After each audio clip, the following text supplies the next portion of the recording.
এখন আবার চাঁদাবাজি শুরু হয়েছে, বেশি পরিমাণে শুরু হয়ে গেছে ভাই।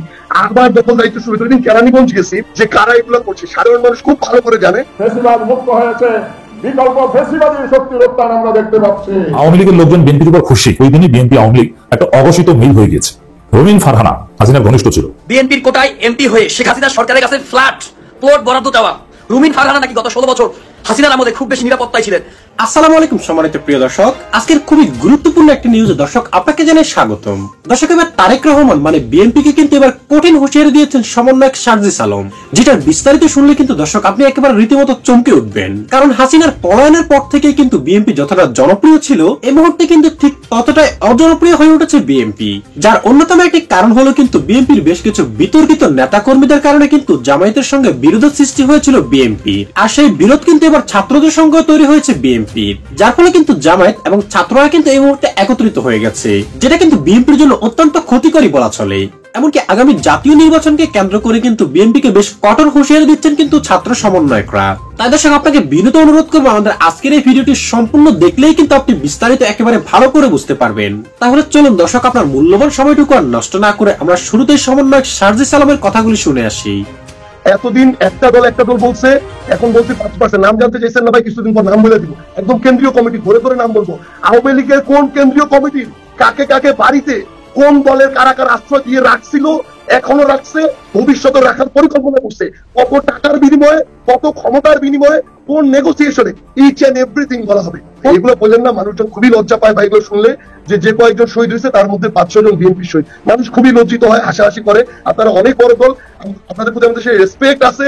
আপনাদের যারা সিনিয়র লিডার তাদের সাথে যখন কথা বলি, তাদেরকে জিজ্ঞাসা করলে বুঝবেন যে সর্বোচ্চ রেসপেক্ট দিয়ে আমরা কথা বলি। ওই মিউচুয়াল রেসপেক্ট আমাদের ভিতরে থাকা প্রয়োজন, তাহলেই বাংলাদেশের রাজনীতি বা বাংলাদেশ সামনে ভালোর দিকে যাবে। এই রাজনৈতিক দলগুলো বা ব্যক্তিদের মধ্যে যদি এই মিউচুয়াল রেসপেক্ট না থাকে তাহলে কখনো ভালোর দিকে যাবে না ভাই। কিন্তু যখন আপনি ওই ক্লাস 6-7 এর একটা ছেলেকে ওই লিস্টে আপনার ঢুকাই দিবেন, তারপর বলবেন এই বিএনপি বা এমন একজনকে ঢুকাই দিবেন যার পরিবার জামায়াতের সাথে সম্পৃক্ত, এটা দিয়ে প্রকাশ করবেন এবং এটা বলবেন, মানুষজন হাসাহাসি করবে। এগুলো বলবেন না ভাই। আমরা যদি এরকম বলি ভাই, আমরা 20 জুলাই আমরা সরাসরি আপনাদের হাইকমান্ডের সাথে যোগাযোগ করছিলাম ভাই, যে আমরা বড় কিছু ভাবতেছি, খুনের পর খুন হচ্ছে। আমাদেরকে বলা হয়েছিল আমরা এখনো শেখ হাসিনার পতন নিয়ে ভাবছি না, এভাবে বলা হয়েছে ভাই 20 জুলাইয়ের দিকে। তো এগুলো আপাতত বললেন না ভাই, আমরা বলা শুরু করলে অনেক কিছু বলে ফেলবো। জামায়াত বলি, শিবির বলি, সিভিল সোসাইটি বলি, অন্যান্য যারা আছে সকলেই তাদের জায়গা থেকে এই আন্দোলনে বিভিন্ন ভাবে সাপোর্ট দিচ্ছে, সমর্থন করছে। নো ডাউট ভাই, আমি তো একবার বলি নাই। আপনি একটু আগে বললেন 16 বছর অস্বীকার করতেছি না ভাই, আমি কিন্তু এটা বলি নাই।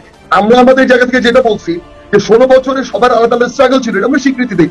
আমরা যেটা ঘোষণাপত্রে রাফ করছিলাম সেখানেও এটা ছিল ভাই, নো ডাউট, কোনো সমস্যা নেই। বাট ফ্যাক্ট হচ্ছে আমাদের জায়গা থেকে 16 বছরে যে জিনিসটা হয় নাই ভাই, 34 দিনে একটা ওই তরুণ সমাজ বলেন, ছাত্ররা বলেন, যাই বলেন না কেন, 34 দিনে তারা সামনে থেকে, পিছনে সবাই ছিল, দ্বিমত নাই, কিন্তু তারা সামনে থেকে 34 দিন এটা করছে। এটা স্বীকার করার মতো এবং তাদের প্রতি ওই রেসপেক্টটা শো করার মানসিকতা আমাদের থাকতে হবে। সবার কন্ট্রিবিউশন না হইলে ভাই, আপনি যে বললেন একজন রিক্সা সে রাস্তায় না নামলে আন্দোলন সফল হইতো না ভাই। সবাই নামছে, গার্মেন্টস কর্মী থেকে শুরু ইচ্ছেন এভরিওয়ান, এই জন্য সফল হয়েছে। বাট এখন এটার গড়ার জন্য আবার সবার কন্ট্রিবিউশন দরকার। এইখানে কন্ট্রিবিউশনটা এখন নাই, কমে গেছে। কেন কমে গেছে? আমরা এখন ব্যক্তির স্বার্থ নিয়ে ব্যস্ত হয়ে গেছি। আমাদের কাছে প্রত্যেকদিন 50% টাইম আমাদের নষ্ট হয় শুধুমাত্র ব্যক্তিগত সুপারিশ শুনতে গিয়ে। আমরা পাত্তা দিই না, কিন্তু যদি না শুনেন গালি দিবে, এর পিছনে আন্দোলন করলাম, এখন আমার কথা শোনে না। তো এই যে ব্যক্তি কেন্দ্রিক কিংবা গোষ্ঠী কেন্দ্রিক স্বার্থটা, এটার প্রাধান্যটা বেশি হয়ে গেছে। আর ভাই আরেকটা কথা, আপনি একটু আগে বলছেন ভাই, আমি শতভাগে একদম। এখন আবার চাঁদাবাজি শুরু হয়েছে, বেশি পরিমাণে শুরু হয়ে গেছে ভাই। আবার দখল দায়িত্ব শুরু হয়েছে। কেরানীগঞ্জ গেছি, কেরানীগঞ্জে বলছে আগে প্লট গুলা যে মানুষ কিনতো, ফ্ল্যাট কিনতো, যত টাকা চাঁদা দিতে হইতো এখন আরো বেশি দিতে হইতেছে। এগুলো আরো বেশি পরিমাণে শুরু হয়েছে ভাই। আমার কিছু বলা লাগবে না, ব্যক্তি সার্ভিসে বলার দরকার নেই ভাই। আপনি আপনার এই জায়গাটা দেখে একজন নিউট্রাল মানুষের কাছে জানবেন কারা এগুলা করছে। যদি আমার নাম বলে ভাই, তাহলে আমি মেনে নিব, কিন্তু আপনি জানার চেষ্টা করবেন যে কারা এগুলা করছে। সাধারণ মানুষ খুব ভালো করে জানে কারা এগুলা করছে। আমরা শুধু যে জিনিসটা চাই এটা না, এটা তো সামগ্রিক ভাবে আমাদের সবার উপর এটা ইম্প্যাক্ট করতেছে, পুরো রাষ্ট্রের উপর ইম্প্যাক্ট করতেছে। আমরা আমাদের জায়গা থেকে আপনাদের কাছে, পুরো দেশের মানুষের কাছে ভাই একটাই জিনিসই চাওয়া, এই যে ক্ষমতার যে জিনিসটা, ক্ষমতা বাদ দিলাম ভাই, আমাদের জীবনই কখন চলে যাবে আমরা জানি না। আমরা এখন ধরে নিচ্ছি, আজকে দেখেন ওই যে গাজীপুরে গুলিটা করলো মাটিদের পরে, আমাদের সেই জায়গায় ওর থাকার কথা ছিল, ইমার্জেন্সি মিডিয়ার কারণে ঢাকা আমরা চলে আসছি। হয়তো সেটা আমাদেরকে টার্গেট করে হতে পারতো। আমাদেরই ভাই, একটু স্পষ্ট করে বলি, সেখানে আমাদের ছাত্র দলের ভাইরা আসছিল গাজীপুরে, আজকের ওইখানে একাত্মতা ঘোষণা করছে। বিএনপির ভাইরা কয়েকজন আসছিল, একাত্মতা ঘোষণা করছে।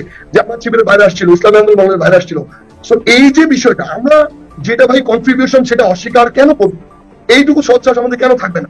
আমরা সেটা স্বীকার করি, কিন্তু এই যে আমরা সংস্কার চাচ্ছি, আমরা যে রাষ্ট্রকে প্রত্যাশিত জায়গায় দেখতে চাচ্ছি, এটার জন্য আবার সহযোগিতা প্রয়োজন। দেখেন, এই বছরের শেষ, নেক্সট ইয়ারের মাঝামাঝি আবার ডক্টর ইউনূস কয়েকদিন আগে, 2-1 দিন আগে আবার একটা টাইম ফ্রেম দিল, এই বছরের শেষ। আপনি শুধু একটা জিনিস বলেন, বৈষম্য বিরোধী ছাত্র আন্দোলন কিংবা জাতীয় নাগরিক কমিটির জায়গা থেকে অফিসিয়ালি এটার বিপক্ষে একটা স্টেটমেন্ট গেছে যে না, এই বছরের শেষে হওয়া যাবে না, আরো 1 বছর পরে হইতে হবে, যে সংস্কারগুলো এই মুহূর্তে বাংলাদেশের প্রয়োজন তারা 6 মাস বা 1 বছর পরে যাবে। এটা সম্ভব না ভাই। আমরা আমাদের জায়গা থেকে বিগত 6 মাসে এরকম স্ট্রং ভয়েস দিয়ে কথা বলি নাই, কারণ পুরো একটা রেজিমকে আগে ভাঙতে হয়েছে, এরপরে সেটাকে ধীরে ধীরে গড়তে হয়েছে। আমরা মনে করি এই যে সুপ্তাবস্থা, এটা 6 মাসের শেষ। আমরা মনে করি এখন আমাদের ভয়েস রেজ করতে হবে এই কারণেই, কোনো না কোনো ভাবে অভ্যুত্থানের সামনে সারিতে নেতৃত্বে থাকার কারণে এই সরকারের ব্যর্থতা কিংবা সফলতা দুইটারই দায়ভার আমাদের উপরে কিছু না কিছু আসে। আমরা আমাদের জায়গা থেকে চাই যে ফোর্স ক্রিয়েট করে হোক, চাপ দিয়ে হোক, বিগত 6 মাসে আমার 24 জন উপদেষ্টা এরকম 24টা কাজ করুক, যেটা আমি আগামী যতদিন বাঁচবো অন্তত গর্ব করে বলতে পারবো যে এরকম একটা সুযোগ পেয়েছিল, এই কাজটা হয়েছে। এই জন্য আমাদের জায়গা থেকে হয়তো এই 6 মাসে বা 1 বছরে বা 1.5 বছর সবকিছু হবে না, স্বাভাবিক। যতটুকু হবে ততটুকু তো আমরা আমাদের জায়গা থেকে করতে চাই। এটা তো এই অভ্যুত্থানের আকাঙ্ক্ষা ছিল। আমাদেরও তো আমাদের জায়গা থেকে এই মানুষগুলোর সামনে গিয়ে দাঁড়াতে হবে যারা আমাদের ডাকে আন্দোলনে নেমেছিল। সেই চাওয়া থেকে ভাই, যেমন এখন আমান ভাইরা কিংবা সম্রাট ভাই কিংবা মারুফ ভাই বা যারাই আছেন এখানে, সবাই যেমন তাদের জায়গা থেকে সরকারের যুক্তি সমালোচনা করছেন, এটা করছেন ভাই প্রত্যাশার জায়গা থেকে। অভ্যুত্থানের যে প্রত্যাশা, আমরাও সেটা থেকেই করছি, এই কারণে যুক্তি সমালোচনা করছি। কিন্তু ভাইদের সাথে আমরাও এই জায়গায় একমত। আজকে রিজভী সাহেব ওই কথা বলেছেন যে সরকারকে আমাদের সামগ্রিক বাংলাদেশ রাষ্ট্রের স্বার্থের জন্যই টিকিয়ে রাখতে হবে।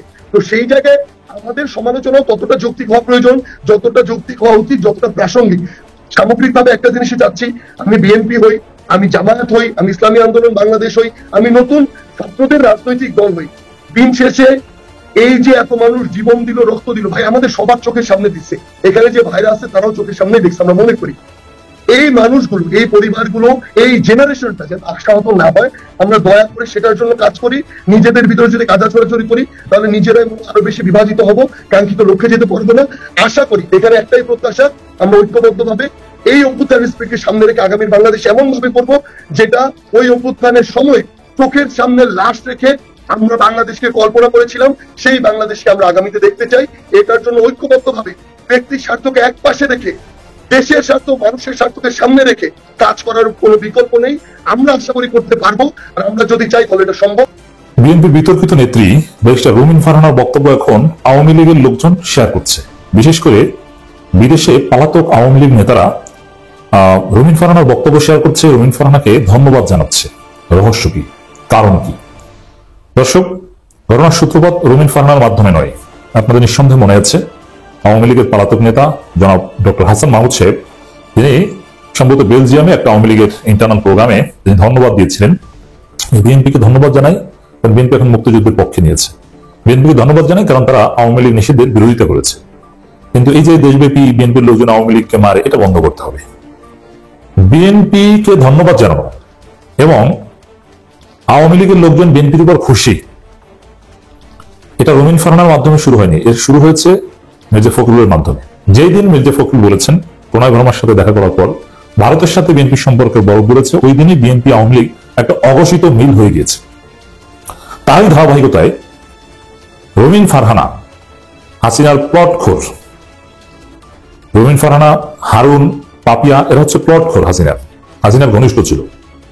এরা একের পর এক বিতর্কিত আচরণ করছে। এর কারণটা কি?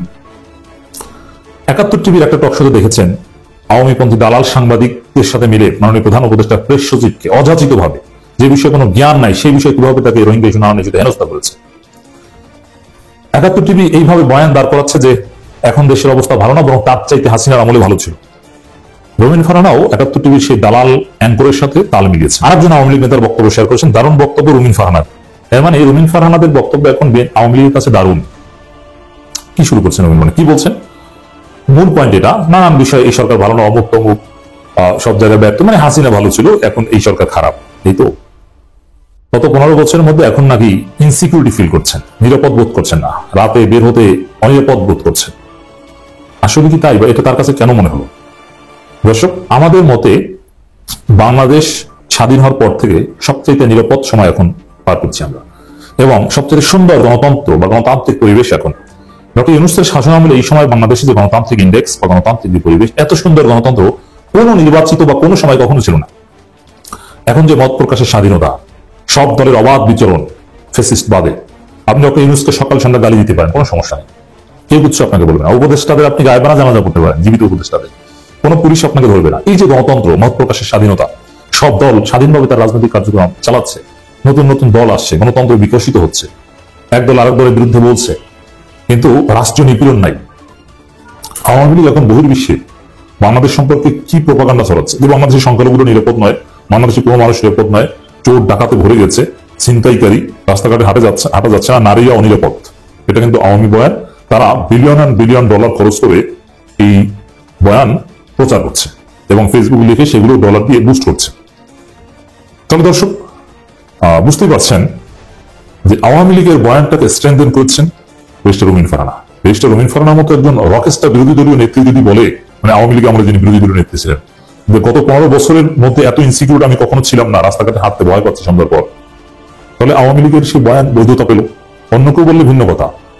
যেমন এই ইনসিকিউরিটি ফিল করছি, নিরাপদ না, গত 15 বছরের মধ্যে সবচেয়ে অনিরাপদ সময়, এটা যদি অভিনেত্রী শাওন বা এরকম প্রো আওয়ামী লীগ কেউ বলতো, তাহলে এটাকে প্রোপাগান্ডা হিসেবে দেখা যেত বা বিশ্বাস করতো না, এটা একটা কমেন্ট। কিন্তু যখন বিএনপি নেত্রী ব্যারিস্টার রুমিন ফারহানা বলে, তখন কিন্তু এটা একটা লেজিটিমেসি পায়, যে আসলে বিএনপি নেত্রী বলছেন তার অনিরাপদের, মানে আসলে বাংলাদেশ ব্যর্থ, মৌলবাদীদের উত্থান, আইএস এর ঘটনা ঘটছে, অতএব ডক্টর ইউনূসকে হটাও। রুমিন ফারহানার এই বক্তব্যের তাৎপর্য কোথায় গেছে বুঝতে পারছেন? কেন এইসব কাজ কেন করছেন? কেন আওয়ামী লীগের প্রোপাগান্ডাকে স্ট্রেংথেন করছেন?